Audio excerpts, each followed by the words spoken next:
Hello friend, हमारे YouTube channel में आप लोग का स्वागत है। तो फ्रेंड, आज हम लेकर आए हैं एक और गाना गम का। अच्छा लगे तो कमेंट में ज़रूर बताइएगा। हमारे चैनल को सब्सक्राइब कीजिएगा।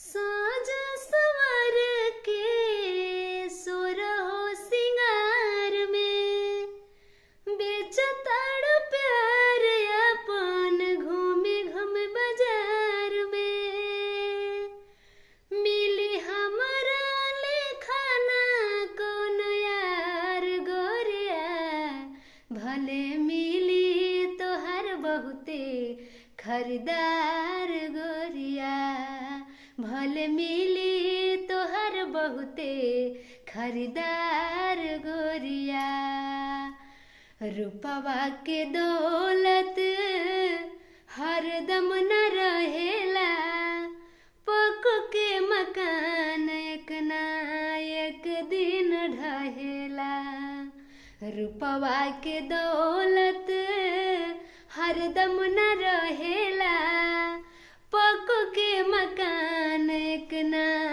एक दिन ढहेला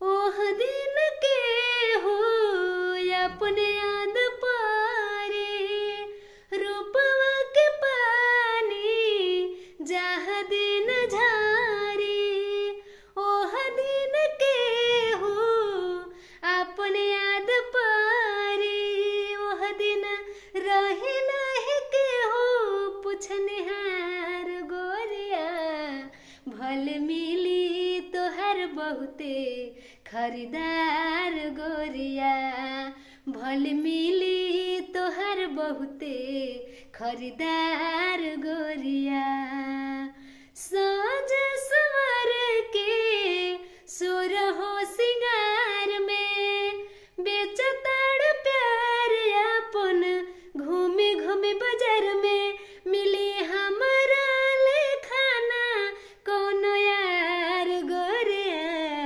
भले मिली तोहर बहुते खरीदार गोरिया भले मिली तोहर बहुते खरीदार गोरिया भले मिली तोहर बहुते खरीदार गोरिया। तो हमारा गाना कैसा लगा कमेंट में ज़रूर बताइएगा। हमारा चैनल को सब्सक्राइब कीजिएगा और हम इससे भी अच्छा अच्छा गाना आपको सुनाएंगे। तो धन्यवाद रखते हैं।